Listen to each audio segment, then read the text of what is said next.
Members, it's my honor to rise to speak on behalf of our wonderful colleague, Senator Cannella. But let me just start by saying how much I enjoyed our dinner on Monday night, bringing together members from both the caucuses.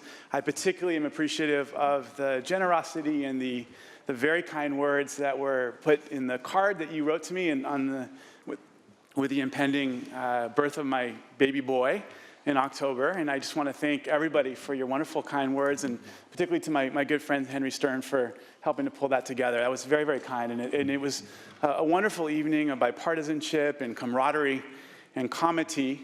And I just can't think of anyone who encompasses that spirit more than Senator Cannella, who we're honoring and celebrating today. Senator Cannella is someone who is a product of the Central Valley. He grew up in a farming community, an agricultural community. In fact, Ceres, his hometown, is named after one of the great Greek agricultural goddesses. And yet it was so wonderful seeing this boy of the Central Valley travel around the world. I got to spend some time with him in several different countries, but including Taiwan, and to see the enthusiasm and the flexibility and the openness with which he ate all sorts of wild foods that were put in front of him and connected with the people and was so open, was so able to, and so interested in other cultures and so interested in trying to engage and make friends. It was particularly fun for him to sit down with mayors who had also gone on to the national legislature in Taiwan to talk to them about the extent to which they've the experiences of going from local government to a higher level and all of the things that they do to try to bring home some support for their district. And of course, we all know that's probably one of what Anthony's most famous for helping out his district. And we all know about the upcoming train station in Ceres, of course, that people will be able to take the Anthony Cannella Express, the ACE train, from the Central Valley into the Bay Area, into all those wonderful jobs there. We know all about that, though we also know about his work on a lot of other areas to try to bring home some support for his district. He also was very involved with that in mind with the GOP 5 that was mentioned yesterday. Though I will say, the more I learned about the GOP 5, I realized that there's not that much to show for their work. I will say I got even a note. I was in touch with Bob Huff just yesterday about Senator Cannella, and he very politely said that there were no immediate victories associated with the GOP 5, but that Anthony readjusted his expectations in sight and represented the needs of his underserved district very well. Now, I wanted to kind of spend some time learning about how he readjusts his expectations in sight and look at some of the things that he did. And my staff did a little bit of a review of Cannella legislation. The direct quote from one of my staffers was, "Most of his bills are very boring."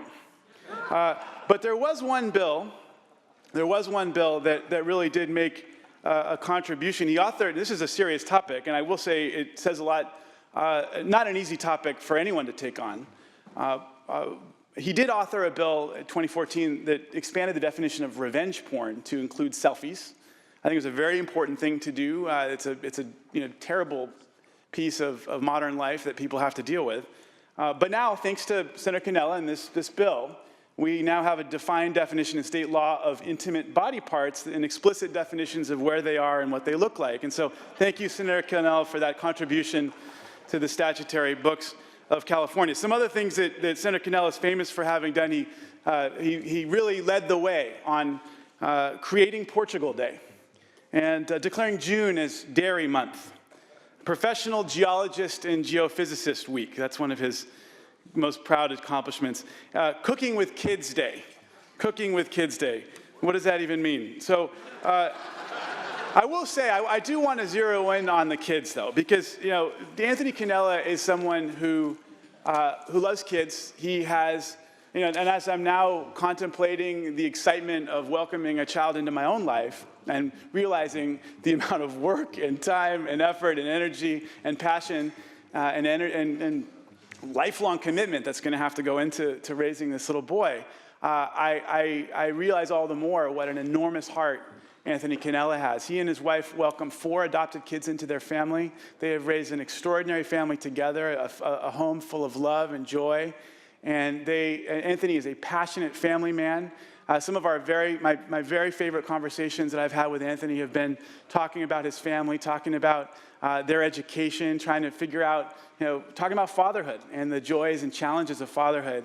And I know I will be calling upon him as I come across my own challenges as a new dad, because I think he just embraces fatherhood with such energy and enthusiasm. And it really does speak to what a big heart he has. I think everybody here knows that. Anthony Cannella has an enormous heart. He's got an easy smile, an infectious laugh. He's someone who brings us all together in a very real way. And I just couldn't help but notice that his hometown series that he loves so much, their hometown motto is "Together we achieve." And I think that's the spirit that Anthony has brought to the legislature. It's a spirit in which he served. We're so grateful for him. It's that spirit that has made serving in the Senate so much better because of Anthony Cannella, and I appreciate him a great deal.